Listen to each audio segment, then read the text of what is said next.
என் தேசத்தோட இளைஞர்கள் செல்போனுக்குள்ள சுருங்கி போயிட்டாங்க. என் நாட்டு மக்கள்ல பெரும்பாலான மக்கள் மது போதைக்கு அடிமையா இருக்கிறாங்க. என்னுடைய நாட்டுடைய அரசாங்கம் சொல்லுது, மது விக்கிறதுனாலதான் நாட்டுடைய பொருளாதாரம் அதிகரிக்குது. இந்த அரசுக்கு அதுல இருந்தா வருவாய் கிடைக்குதுன்னு சொல்லுது. மக்கள் நலன்ல அக்கறை கொண்ட எந்த ஒரு அரசாவது இத சொல்லுமா? நம்ம எல்லாருமே விஷமில்லாத காய்கறிகள் வேணும் அப்படின்னு கேட்கிறோம். அதை விளைவிக்கிறவனுடைய வாழ்க்கையை மேம்படுத்தணும், அதை அரசு வேலையா மாத்தலாம் அப்படின்னு சொல்லும்போது எல்லாரும் நம்ம சிரிக்கிறோம். சாராயம் விக்கிறவங்க அரசு வேலை செய்யறாங்க. அதே ஒரு விலைய வச்சு இந்த வாழ்க்கைக்கு, இந்த உலகத்துக்கே சோறு போடக்கூடிய ஒரு விவசாயியை அரசு வேலையா மாத்தணும்னு நமக்கு சிரிப்பு வந்துருது.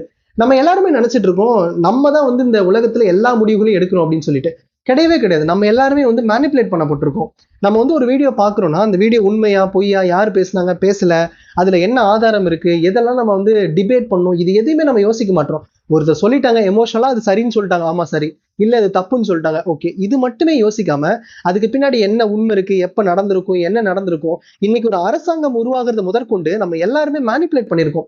இந்த கட்சி தான் ஜெயிக்கும், அப்ப இதுக்கு நம்ம ஓட்டு போடும், இந்த கட்சி தோத்துரும், அப்ப நம்ம இதுக்கு ஓட்டு போட தேவையில்ல அப்படின்னு சொல்ற வரைக்கும் நம்மள எல்லாத்தையும் மேனிபுலேட் பண்ணி வச்சிருக்காங்க அப்படிங்கறது என்னைக்கு நம்ம புரிஞ்சுக்கிறோமோ, அன்னைக்கு இந்த தேசத்துல ஒரு நல்ல ஆட்சி அமையும் அப்படின்னு நான் நம்புறேன்.